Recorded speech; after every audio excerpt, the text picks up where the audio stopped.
அன்பான இனிய உறவுகளுக்கு வணக்கங்க. இங்கே சோழனுக்கும் நம்ம நிலாவுக்கும் இஷ்டமே இல்லை. மனசு போட்டு அலட்டிக்கிட்டே இருக்காங்க. பொண்ணையும் போய் தனியாக பேசிட்டு வராங்க. அந்த பொண்ணு அவன் வந்து என்னை வாழ முடியாதுன்னு சொல்லிட்டான், அதுக்காகத்தான் நான் இன்னொரு கல்யாணம் பண்ணுறேன்னு அடித்து சொல்லுது. அதைத்தான் நிலா குழம்புறாங்க. இந்த பிள்ளை வாழணும், குடும்பம் குட்டியமாக இருக்கணும் அப்படிங்கிறக்காக கல்யாணம் பண்ணலை. வீம்புக்கு புருஷனை விட நான் வாழ்ந்து காமிக்கிறேங்கிற ஒரு வீம்புக்கு தான் பண்ண வருது. இது நம்ம வீட்டில் இருக்காது, செட் ஆகாது அப்படிங்கிறாங்க. நம்ம என்னங்க பண்ணுறது அப்படிங்கிறாங்க. ஒன்றும் பண்ண முடியல, அண்ணன் தான் சரின்னு சொல்கிறாரே அப்படின்னு சொல்லி குழம்பி போகிறாங்க. சோழன் அங்கே வேலை பார்க்குற இடத்துக்குலாம் போகிறாருங்க.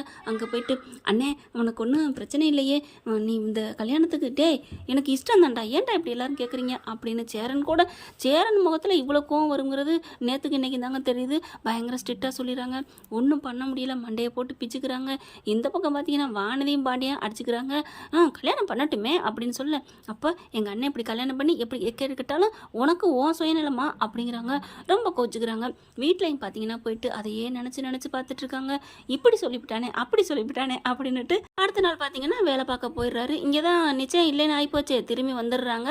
மாப்பிள்ளையோட என் பொண்ணு வாழ்கிறேன் அப்படின்னு சொல்லிடுச்சு. அப்புறமோல பார்த்தோம், அது எதுக்கு இப்போ தேவையில்லாமல் நம்ம பேச வேணாம், அது முடிஞ்சு போச்சு, வீட்டுக்கு வந்துடுறாங்க. வழக்கம் போல் ஒரு வேலைக்கு போயிடுறாரு. வேலைக்கு போகிற இடத்துல ரொம்பவே நொந்துக்கிறாருங்க. என்னதான் பிடிச்சி பண்ணுறோமோ பிடிக்காமல் பண்ணுறோமோ, தனக்கு பார்க்க இருந்த ஒரு ஃபங்க்ஷன் வந்து நின்று போச்சு அப்படின்னா வருத்தம் இருக்கத்தானே செய்யும். அதனால சோகத்தை அவர் வேலையில் முழுசாக ஈடு பண்ண முடியல. இதையெல்லாம் கவனிச்சிட்டு இருக்க அனீஸ் என்ன பண்ணுறாங்க, பையா பையா என்ன பையா அப்படின்னு கேட்க, ஒன்றும் இல்லைப்பா ஒன்றும் இல்லை அப்படிங்கிறாங்க. என்ன பையா, சேரன் பையா, எனக்கு நல்லா தெரியும் நீங்கள் எப்பவும் சிரிச்சிட்டு தானே இருப்பீங்க, இப்போ ஏன் இப்படி? அதெல்லாம் ஒன்றும் இல்லை. ஆமாம் நிச்சயம் என்னாச்சு அப்படின்னு கேட்க, நிச்சயம் நின்று போச்சு. ஏன் பையா அப்படின்னு சொன்ன கையோட நடந்ததெல்லாம் சொல்கிறாங்க. விடுங்க பையா, இந்த பொண்ணு இல்லைன்னா என்ன, உங்களுக்கு இதை விட நல்ல பொண்ணே கிடைக்கும், மனசை தளர விடாதீங்க, அல்ல அவங்கள காப்பாற்றுவான் அப்படிங்கிறாங்க. இருக்கட்டும் பரவாயில்ல அப்படின்னு வேலை பார்க்குறாரு. பையா சாப்பாடு கொண்டாடலையா அப்படின்னு சொன்ன கையோட தான், ஆமாம் மறந்துட்டு வந்துட்டேன், வீட்டிலே சாப்பாடை வச்சுட்டு வந்துட்டேன் அப்படிங்கிறாங்க. என்ன பையா சாப்பாடு இல்லாமல் வந்திருக்கீங்க அப்படின்னு சொல்லிட்டு, சரி நான் என் தங்கச்சிக்கு ஃபோன் பண்ணுறேன், சாப்பாடு கொண்டாடல உங்களுக்கு சேர்த்து கொண்டு வரட்டும் அப்படின்னு ஃபோன் அடிக்க போகிறாங்க. பையா அப்படின்னு வந்துடுது அந்த பிள்ளை. என் தங்கச்சி சந்தா வந்துட்டா வாமா அப்படின்னு கூப்பிட, என்ன ஒரு மாதிரி இருக்கீங்க? இல்லை ஒன்றும் இல்லை, சாப்பாடு கொண்டாந்தியாம்மா? கொண்டாந்துருக்கேன். எவ்வளோம்மா? நான் நிறையா கொண்டாந்துருக்கேன், சேரன் பையாவுக்கும் கொண்டாந்துருக்கேன் அப்படிங்குது. அதையும் பையான்னு தான் சொல்லுது. ஏன்னா ஏற்கனவே நிலாவை நீங்கள் என்ன அண்ணின்னு கூப்பிட்ற மாட்டீங்களே அப்படிலாம் அந்த பொண்ணு நல்லா தாங்க பேசுனுச்சு. கடைசியாக புருஷன் வந்தானே போகத்தானே வேணும். இப்போ என்ன பண்ணுறாங்க, சேரன் எனக்கு சாப்பாடு வேணாங்கிறாரு. பரவாயில்ல வாங்க பையா அப்படின்னு உட்கார வைக்கிறாங்க. அழகாக சந்தை சாப்பாடு பரிமாறிக்கிட்டு இருக்காங்க. இங்கே பார்த்தீங்கன்னா சாப்பாடை வச்சுட்டு போயிட்டாரு அப்படின்னு ஒரு மாதிரியா பார்க்குறாங்க. சோழன் பார்த்துறாரு, என்ன அண்ணன் வச்சுட்டு போயிட்டாருன்னு சாப்பாடு எடுத்துகிட்டு வராருங்க. இங்கே வந்து பார்த்தா இங்கே ஆசையாக பரிமாறிக்கிட்டு இருக்காங்க. அம்படுத்தாங்க சோழனுக்கு மனசுக்குள்ளே ஒரு கிளிக், ஒரு படம் ஓடுது. நல்ல பொண்ணாக இருக்கே, இந்த பொண்ணை அண்ணனுக்கு கல்யாணம் பண்ணி வச்சா எப்படி இருக்கும் அப்படின்ட்டு பக்கத்தில் போய் பேசுவோமா? பேசிடுவோம் அப்படின்னு கிட்டக்க போயிடறாங்க. டே வாடா அப்படின்னு கூப்பிட்றாரு. சாப்பாடை வச்சுட்டு வந்துட்டேனே. பரவாயில்ல பையா நாங்கள் கொடுத்துட்டோம். ஓகே ஓகே, நாங்கள் கொடுத்தாலும் கொடுக்காட்டியும் நீங்கள் எங்கள் அண்ணனை பத்திரமா பார்த்துப்பீங்கன்னு இது மூலமாக தெரியுது. பார்த்துக்கங்க எங்கள் அண்ணனை. அப்புறம் சந்தாவா? ஆமாம் சந்தா பாபி அப்படிங்கிறாங்க. பாபியா? ஆமாம் பாபின்னு தானே அக்காவுக்கு சொல்லணும். ஐயோ அது தீதி. பரவாயில்லைங்க, பாபின்னா தீதினா என்ன? பாபின்னா அண்ணின்னு அர்த்தம் அப்படின்னு சொல்கிறாரு நம்ம பையா அனீஸு. பரவாயில்லங்க இருக்கட்டுங்க, அண்ணின்னு சொல்கிறதுல தப்பு இல்லை அப்படிங்கிறாரு. ஆஹா அப்படியே சிரிக்குது சந்தா அண்ணின்னு சொன்னதை பார்த்துட்டு. ஐயோ சந்தான்னு சொன்னோன்னே சிரிக்குதே. பரவாயில்ல அண்ணே அப்படின்னு சொல்லி பேச ஆரம்பிக்கிறாங்க. டேய் வேலை லேட் ஆகுதுடா, நீ வீட்டுக்கு கிளம்பு, நான் சாப்பிட்டு வேலை முடிச்சுட்டு வர்றோம். அண்ணே என்னென்ன பேச விட மாட்டேங்கிறேன். டேய் கிளம்புடா. என்ன அண்ணன் பேசலான்னு பார்த்தா இப்படி பேச விட மாட்டேங்கிறாரே அப்படின்னு நினைக்கிறாங்க. அடுத்து சோழன் என்ன பண்ணுறாங்க, வெளியிலே போய் நின்றுக்கிட்டே இருக்காருங்க. எப்படா அந்த பிள்ளை வரும்ன்ட்டு. சந்தா வருது, வந்த கையோட பார்க்குறாங்க. சந்தாவை பார்த்து பாபி அப்படின்னு கூப்பிட்றாரு. திரும்பி பார்க்குறாங்க. என்ன அப்படின்னு பாபின்னு சொன்னோன்னே சிரிச்சுக்கிட்டு வராங்க. ஒன்றும் இல்லை, எங்கள் அண்ணன் பாவம், அவர் ரொம்ப நல்லவர். மாலும் அப்படிங்கிறாங்க. மாலும்னா தெரியும்னு நினைக்கிறேன். தெரியுமா அப்படிங்கிறான். தெரியும் அப்படிங்குது. தமிழ் சொல்கிறீங்க? கற்றுக்கிட்டேன் அப்படின்னு சொல்லுது மெல்ல மெல்ல. பரவாயில்ல, இங்கே பாருங்க பாபி, எங்கள் அண்ணனை உங்களுக்கு பிடிச்சிருக்கா அப்படின்னு சொன்னோன்னே அவங்க அண்ணனை பார்க்குறாங்க. அவர் அழகாக அப்படி தூக்கி கட்டுறதும், செங்கல் எடுத்து வைக்கிறதும், சிமெண்ட் எடுத்து வைக்கிறதும். Both bucket Thaliya அப்படிங்குது. பௌத்து பக்கடியா அப்படின்னு சொல்லிக்கிட்டு இவரும் அறவர உருத இந்திய பேசுகிறாரு. அதுக்கப்புறம் எங்கள் அண்ணனை கல்யாணம் பண்ணிக்கிறீங்களா? கல்யாணம் சாதி அப்படின்னு கழுத்தை காமிக்கிறாங்க. வெக்கப்படுறாங்க. நான் என்ன சொல்கிறது இதில், எங்கள் அண்ணன் தான் அப்படின்னு சொல்லிட்டு நான் கிளம்புறேன் அப்படின்ட்டு போகுது. ஆஹா பொண்ணுக்கு இஷ்டம் இஷ்டம் போல இருக்கே, எங்களுக்கு ஓகே. இப்போ அந்த அண்ணன்ட்ட கேட்போமா அப்படின்னு நினச்சிட்டு இருக்காங்க. சரி நம்ம அண்ணன்ட்ட பேசுவோம். இல்லையே அண்ணன் கூட பேசிக்கிட்டு இருக்காங்களே, சரி நாளைக்கு பேசுவோம் அப்படின்னு சொல்லிட்டு அங்கேருந்து கிளம்புறாரு. அடுத்து பார்த்தா சாயந்தரமும் வீட்டுக்கு போயிடுறாருங்க. சோழன் வேலை இல்லாமல் இருக்கிறது நல்லா தான் போச்சு. அங்கே வீட்டுக்கு போனக்கையோட அந்த பிள்ளை வாங்க வாங்க அப்படிங்குது. ஏன்னா கொழுந்தனார்ல, என்ன என்றைக்கும் இல்லாமல் சந்தா இவ்வளோ கவனிக்கிறா அவங்கள அப்படிங்கிறாங்க. ஏன் பையா உங்கள் தங்கச்சி எங்களை கவனிக்கக்கூடாதா? அப்போல்லாம் இல்லை பையா, எனக்கே ஆச்சரியமாக இருக்குது அப்படிங்கிறாங்க. டீயை கொண்டாந்து கொடுக்குறது என்ன, தீனி கொண்டாந்து கொடுக்குறது என்ன. அதுக்கப்புறம் இல்லை நான் சின்ன பையன் வந்து பேசுகிறேன்னு நினைக்காதீங்க பையா, எங்கள் அண்ணனை பற்றி உங்களுக்கு தெரியும், எங்கள் குடும்பம் உங்களுக்கு தெரியும். நல்லா தெரியும். எங்கள் குடும்பத்தில் ஒரு பொண்ணு கொடுக்கணுன்னா அவங்க கொடுத்து வச்சவங்களா இல்லை எப்படி? ஐயோயோ ரொம்ப கொடுத்து வச்சவங்க அப்படிங்கிறாங்க. அப்போ அந்த கொடுத்து வச்ச குடும்பம் நீங்களா இருந்தால் என்ன என்ன சொல்லுங்க பையா அப்படின்னு நம்ம சோழன் கேட்க, உடனே பார்க்குறாங்க அந்த பொண்ணு அதுக்குள்ளே வெக்கப்பட்டு இப்படி காலாலே கோலம் போடுது. பிடிச்சி போகுது. என் சந்தாட்ட கேட்கணும், அதான் கோலம் போடுதே அதில் தெரியலையா? அந்த பொண்ணுக்கிட்ட நான் கேட்டுட்டேன், உங்கள் தங்கச்சி அப்படியே ஓடி வந்துட்டா. என்னது ஓடி வந்துட்டாளா? அப்போ பிடிக்கலையா?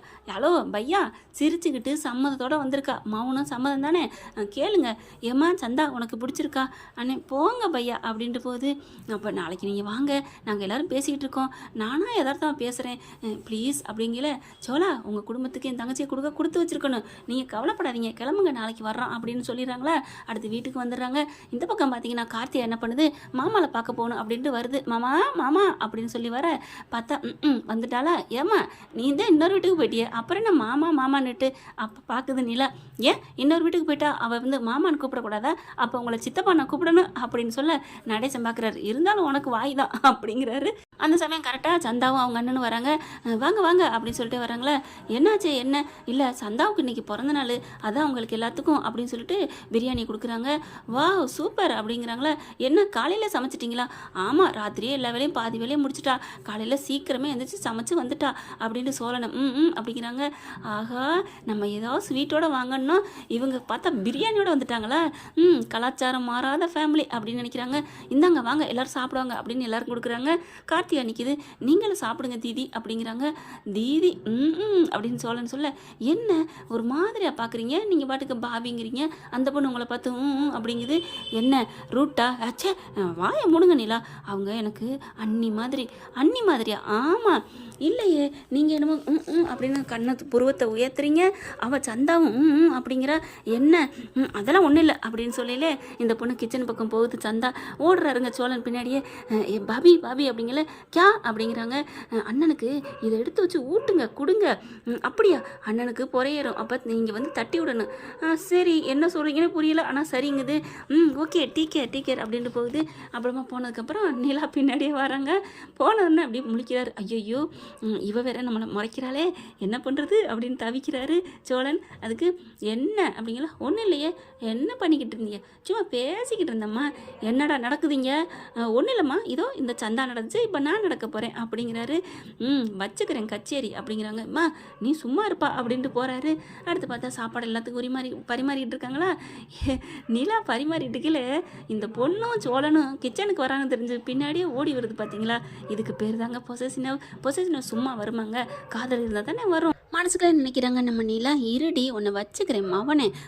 என்ன ஒரு ஆளை கூட விட்டு வைக்க மாட்டியோ அப்படிங்கிற மாதிரி நினச்சிட்டு நம்ம நிலாப்பில் வருது. அடுத்து இப்படி சோழன் அப்படின்னு கண்ணை காமிக்கிறாரு. நிலாவுக்கு அப்படியே பொசுங்குது அப்படியே வயிறு. என்ன பண்ணுறதுன்னு தெரியல. இவர் ஒரே கல்ல ரெண்டு மாங்கான்னு அண்ணனுக்கும் கரெக்ட் பண்ணுறாரு, நம்ம ஆளை நிலாவையும் கரெக்ட் பண்ணுவோம் அப்படின்னு பண்ணுறாங்க. அதே மாதிரி சாப்பாடு எடுத்து வச்சுட்டு இந்தாங்க சாப்பிடுங்க அப்படின்னு காரமாக பொரியல் துவையல் அது இதுன்னு கொண்டாந்துருக்காங்க, வறுவல் கொண்டாந்துருக்காங்க. அதை எடுத்து கொடுக்குறாங்க. நம்ம சேரனை சாப்பிட்றாரு. அப்படி பொறையேறின கையோட டக்குன்னு தட்டி விட சொல்லி சோழன் சொன்னார் இல்லையா, அதே மாதிரி தலையை தட்டி விட்றாங்க. தண்ணியை கொடுங்க பையா, குடிங்க அப்படின்னு சொல்லிட்டு அக்கறையாக பாசமாக அப்படி நடக்கிறாங்களா. அதை பார்த்துட்டு கார்த்திகா சூப்பர்மா சந்தா, நீ தான் இதுதான் ஒரு தாய் மாதிரி நீ இந்த வீட்டுக்கு பார்த்துக்கிற. இந்த வீட்டுக்கு வந்தீங்கன்னா நல்லபடியாக எங்கள் வீட்டில் இருக்க எல்லாத்தையும் நீ பார்த்துக்குவ. எங்கள் மாமாவுக்கு ஒரு ஆள் வேணும், எத்தனையோ பேர் பார்த்தாச்சு, ஆனால் ஒன்றுமே செட் ஆகலை. நான் மனசில் இருக்கிறத ஒன்று சொல்லட்டுமா அப்படின்னு சொல்ல எல்லாரும் அதிர்ச்சி ஆகுறாங்க. என்னப்பா நீ சொல்ல போகிற? அதெல்லாம் ஒன்றும் சொல்ல வேணாம் அப்படின்னு சொல்லலை, நான் சொல்லி தான் தீருவேன் அப்படின்ட்டு பையா நீங்கள் உங்கள் தங்கச்சியை எங்கள் அண்ணனுக்கு எங்கள் மாமாவுக்கு கொடுப்பீங்களா அப்படிங்குது. அப்படின்னு பார்க்க சோழன் வந்து டக்குன்னு பிக்கப் ஆகிக்கிறாரு. ஆகா நம்ம செய்ய வேண்டிய வேலை இந்த பிள்ளை செஞ்சிருச்சே அப்படின்ட்டு ஆமாம் பையா ஆமாம் எங்களுக்கு ரொம்ப பிடிச்சிருக்கு சந்தா பாபியை அப்படிங்கிறாங்க. ஒன்றும் தெரியாத மாதிரி சொல்லி கொடுத்துட்டு பேசுகிறாரு பாரு சோழன் அப்படின்னு மனசு நினச்சிக்கிட்டு சரி பெரியவர் நீங்கள் என்ன சொல்லணும் அப்படிங்கிற என்னப்பா உன் புள்ள அப்படி என் பிள்ளைய பார்த்துக்குச்சு உன் தங்கச்சி மாதிரி ஒரு பொண்ணு என் பிள்ளைக்கு கிடைக்கவே கிடைக்காது. என் பையன் சேரனுக்கு உன் பொண்ணை கொடுத்தினா எங்களுக்கு ரொம்ப சந்தோஷம். நீ சம்மதமா உனக்கு சம்மதமா என்ன சொல்கிற அப்படிங்கிறாங்க. எனக்கு நேத்தே சம்மதம் அப்படின்னு வாயை உளறிடுறாரு. என்னது நேத்தே சம்மதமா அதெல்லாம் ஒன்றும் இல்லை விட்டுருங்க என்ன ஆளை விடுங்க அப்படிங்கிறாங்க. அப்புறமா பார்க்குறாங்க நிலா இதில் ஏதோ நடந்திருக்கு அப்படின்னு சொல்லிட்டு அதுக்கப்புறம் அவங்கவுங்க பேசி முடிச்சுட்டு கிளம்புறாங்க. சாப்பாடை கொடுத்துட்டு சேரன்ட்ட கேட்குறாங்க சந்தாவை பிடிச்சிருக்கா அப்படின்னு. நீங்கள் எதை சொன்னாலும் நான் கேட்பேன்டா அப்படிங்கிறாங்க. ஆமாம் எத்தனை வயசு மூப்பையே கல்யாணம் பண்ண போனார் நம்ம அண்ணன் சந்தாவை கட்டிக்க கசக்கு தான் என்ன அப்படின்னு சோழன் சொல்ல அப்புறமா வெளியில் வராங்க. நிலா பார்க்குறாங்க என்னமோ இதுகிட்ட நடந்துட்டுருக்கே அப்படின்ட்டு இங்கே வாங்க அப்படின்னு கூப்பிட்டு போய் கேட்குறாங்க. ஏன் பையா நேற்றுக்கே பிடிச்சி போச்சுன்னு சொல்கிறீங்களே எப்படி? அது வந்து பாப்பா நிலா பாப்பா அப்படின்னு சொல்லிட்டு நடந்தது பூரா சொல்கிறாரு. சோழன் தம்பி தான் வீட்டுக்கு வந்தார், என் தங்கச்சிட்டையும் பேசினார், என்கிட்டையும் பேசினார். அப்புறம் தான் அவர் ஐடியா கொடுத்தாரு. அதனால தான் நாங்கள் சாப்பாடு கொண்டு வந்து கொடுத்துட்டு இந்த மாதிரி பேச வந்தோம். ஆனால் இந்த தலையில் தட்டுறது இதெல்லாம் எப்போ நடந்துச்சுன்னு தெரியல, அதை நான் சொல்கிறேன் அப்படின்ட்டு சோழன் நம்ம பாப்பா சந்தா பாப்பாவும் 2 பேரும் சேர்ந்து சொல்கிறாங்க. கிச்சனில் தான் இந்த பையா தான் சொன்னார் இந்த மாதிரி பண்ணுங்கன்னு, அது மாதிரி தான் நான் பண்ணேன் அப்படின்னு திக்கி திணறி சொல்லுது. ஓ அப்படியா இவர் உனக்கு பையாவா அப்படிங்கிறாங்க. ஆமாம் நீங்கள் மட்டும் பையான்னு சொல்லலாமா எங்கள் அண்ணனை அப்படின்னு சோழன் சொல்ல அப்போ நீங்கள் 2 பேரும் அண்ணன் தங்கச்சின்னு சொல்ல வரீங்களா? ஆமாங்க எப்படி நீங்கள் என்ன நினச்சிங்க? பக்கி எப்படி நினச்சிருக்கு பாருன்னு மனசு நினச்சிக்கிறாரு. அப்படியே சோழன் சொல்ல சொல்ல நிலாவுக்கு அப்படியே சந்தோஷம் தாங்கலை. அப்போ அண்ணன் தங்கச்சி மாதிரி தான் பேசிக்கிட்டாங்களா? அப்போ நீங்கள் வந்து உங்கள் அண்ணனுக்கு பொண்ணு பேசி இந்த சம்மந்தமாக தான் பேசிக்கிட்டீங்களா அப்படின்னு நிலா கேட்க. ஆமாம் நாங்கள் வேறு என்ன நினச்சிங்க? அதெல்லாம் ஒன்றும் இல்லை, ஃபஸ்ட் ஸ்டாப்பு புறாக்கிட்டையும் பேசிக்கிட்டு இங்கேயும் பேசிக்கலாம். ஐயா நிலா வாயை கழுவுங்க என்ன நீங்கள்? அதெல்லாம் ஒன்றும் இல்லை, எங்கள் அண்ணனுக்கு சந்தா தான் அப்படிங்கிறாங்க. அப்படியே சந்தோஷம் பார்க்குறாங்க. கற்பனை பண்ணி மாலையும் கழுத்தமாக வந்து நிற்கிறத ரொம்ப சந்தோஷப்பட்டுக்கிறாங்க.